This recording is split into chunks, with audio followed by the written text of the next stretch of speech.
Spence, we've got Johnny Nelson, former WBO Cruiserweight Champion. Johnny, it's a very good afternoon to you. How are you finding it out there? It's absolutely amazing. The heat is ridiculous. The fighters are excited, and I don't think I've made too many friends out here with the fighters and Eddie. But we'll get over that. But apart from that, it's all good. Well, I mean, Johnny, let's talk about that. I mean, you fall out with Eddie Hearn, who cares about that? Johnny suggested, I think, correct me if I'm wrong, that it might well be a retirement for AJ if he was to lose to Usyk this time around. Is that what you said, and is that what riled Hearn? I didn't actually use the word retirement. I was asked by one of the reporters what I thought AJ would do if he won. I answered that. Then the question is, what would you do if he loses?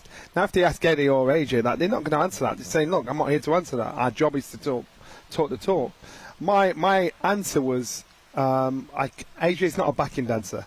He's not in this to make up the number. He's not a prize fighter. He's a multi-millionaire. He does this because he has a goal. He wants to be champion. So if he gets in the ring with Usyk Saturday night and loses to him again, he now knows there's somebody that he can't beat in the division that is champion. Your goal to fight is be the best. If he can't be the best, I can't see him being motivated to be a backing dancer, to be an also run, to be a gatekeeper. So that's what I'm saying. This was my mindset, because that's how I think. If I was I was champion, if I'd have lost and defended it a couple of times and I knew I couldn't get any further, that's my mindset. But I'm not saying AJ should retire. I gave my mindset. I think your choice of words, Johnny, was you thought that AJ would walk away, which many people would think he might do if he loses.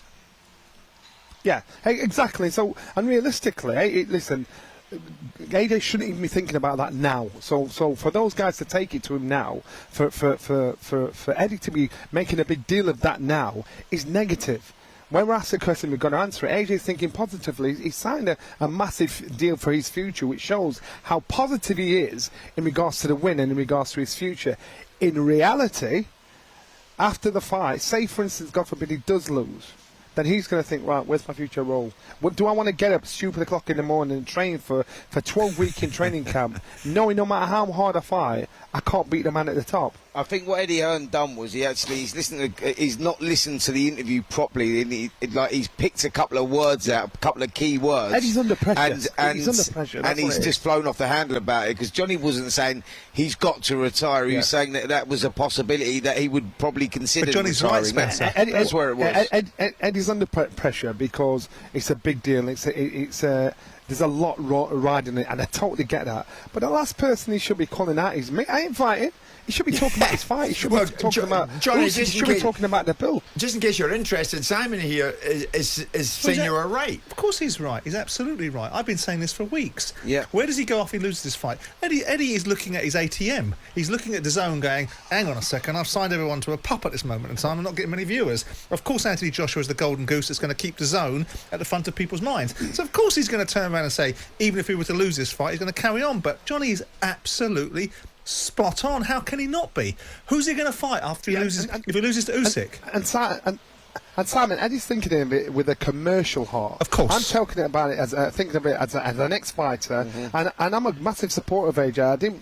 If he came as a disrespect and a didn't begin to do that. If you ask me something, I'm going to give you an answer. It doesn't matter if we agree or not. I'm telling you my truths and how I see it. So I'm not going to say it. But you're right, Johnny. And the way that you've said it is right. That's what you've got to do. But you're right. But now going to the bigger picture, what do you think that Joshua's... We've all got our views on this fight. What's your take on what Joshua's going to have to do, and what do you think his ability to do it, and how do you think it will manifest itself? The devil's in the detail. Anthony Joshua now knows he cannot go in there and be three smart and try and outbox Oleksandr Usyk, because he got shown that's never going to happen. So now he's got to go in there and be a bully. Show his size, show his strength. And I don't mean just running all guns blazing, because he's going to walk into a shot. He's proper. Drop the dark hearts on him, throw this man, bounce him off the ropes, bully him, lean on him, whack him on the blind side of the referee, get him complaining to the referee so he's uncomfortable. What Usyk did when this fight was announced, Usyk was taking selfies with AJ, feeling comfortable in his presence. You look at old school boxing, look at when Duran boxed Ray Leonard. He got in his head 3 months before the fight. In that first fight, you look at when Ray Leonard did it with Ali, with Marvin Hagler. fighting isn't just about when the bell goes. It's foreplay. You've got to make that foreplay work. Yeah, but Johnny, does Joshua have that in him to behave like that? Well, he had it. That Joshua fought the likes of with that ruggedness against Dylan White. We've seen it. You know, Joshua's become more. He's got more etiquette. He's become more correct. He needs that roughneck about him. The problem with Joshua is that he's like a big sponge, and he soaks everything up, and he listens to everything, and he allows things to get in his head, which is totally the wrong thing to do. Because I spoke to Evander Holyfield about this. I interviewed Evander yesterday, I think it was, and we was talking about. I said, "Listen, Evander, you lost to Riddick Bowe in your first fight. How did you turn that around and go and beat him again in the return?" And he said, "You've got to go soul searching, find yourself within. Don't listen to what's going on outside there, because no one believed I could do that." Joshua's big problem is that he does listen to people. He does, he does ask for advice. Which is the reason why after the last that's fight, a problem, because it creeps into the head. Yeah, which is the reason why after his last fight, what he did was he wiped everybody off his social media, off his Instagram. He wasn't following anybody because he started to read and listen to the things what people said. You look at his circle now that's around him; it's gotten smaller. He's got a tight team around him, and that's what he needs to do. Have people like-minded that talk boxing, think boxing, eat boxing, sleep boxing, because you know when he gets in the ring on Saturday night, it's warfare. There's no nonsense. There's no old pals act. He's got to get in there and do a job. To make Usyk feel comfortable in your presence is the worst thing you could do. You need this guy to be in his hotel room right now thinking, man, he's lost the plot there. That's what you got to do. He needs to find that rawness. And Johnny's right in what he said. He needs to take it as a 6-round fight and go in there and go, let's have it. Let's just take him. You know, he's in a 22-foot ring. Yeah. He's just got to go in there and take the fight to him. Spencer, here's Simon, guys. Spence, Johnny, you mentioned him going in there and doing what he did to Dillian White, but that's several fights back.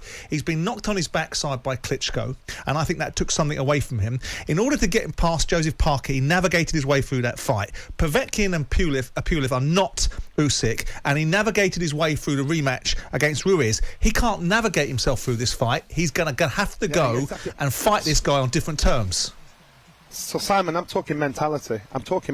Because what AJ's become a better boxer, and he's neglected the fight inside him. So what I'm saying to you is he's got to go with that same mindset in regards to almost getting a point taken off him from the referee. Get rugged, get nasty. Almost, look at when Tyson Fury fights. Like him all over him, Tyson Fury will miss you with a hand and hit with a forearm, and then hit you with a hand again. And before the referee can jump in, and he's doing everything, because fighting, the art of fighting is not just about hitting someone with a fist, it's about getting up close in their personal space, bashing them in the chest with their open hand, putting them off balance, bullying them, getting on top of them. Tyson Fury's got it off to a tee. Getting inside their heads. He starts that before the fight. Johnny, so many fight These fans guys can learn hanging on your every word. Gaz in Wigan say, I'm listening to Johnny Nelson. I am glued to the radio this lunchtime. I genuinely think AJ does not have the mindset to beat Usyk. Physically, he has the tools. Psychologically, I don't think he's got it. Everything rides on this, and this is why this fight is so important to AJ to get it right. The devil's in the detail. If he can stick to the game plan and say, right, this is what we're doing, this is a 6-round fight, give it your all in this 6th round. If it goes past that, then I worry for AJ. All right, well, put your proverbial on the block, Johnny. Fight. Does he win this fight, Joshua? If he doesn't do it right, no. If he doesn't do what he's supposed to do, but does he? Put aside what he does. What's your heart? Does he? Yeah, what's your heart? Come on, man. No, I know your heart's with him, but I'm saying, what do you think? I told you I'm going there, mate. I think Joshua gets him inside 6 rounds. I think he's adaptable enough and bitter enough to pull off the win. But I think he's going to hit the deck. He's going to get hurt. Usyk's going to fight. Usyk's got a country to fight for. He's very patriotic. Usyk, you're fighting a man that is not motivated by money. He's not motivated by fame. He's motivated. He's a passionate, intelligent guy. Usyk, this is one step in Usyk's life. Usyk will go on to be a politician or a spokesman or something like that. I was in the dressing room when he boxed AJ the last time. The flag was up. The national anthem was playing. He was laid down. He was meditating to the national anthem. Nobody dare go close to him. You look at yesterday when he came in the authentic warrior clothes of Ukraine. This guy wants to send a message. This is just part of his journey. So you're fighting a man with serious intentions. He is not motivated by money. And that makes this fight even harder for AJ. Wow. But it's not an impossible ask. Johnny, that's a great image you've just given us of Usyk the fighter, and Usyk, of course, the patriotic fighter as well. Johnny Nelson with us this lunchtime. Jim White and Simon Jordan. Monday to Friday mornings from 10 on AM, on DAB, via the talkSPORT app and on your smart speaker. talkSPORT.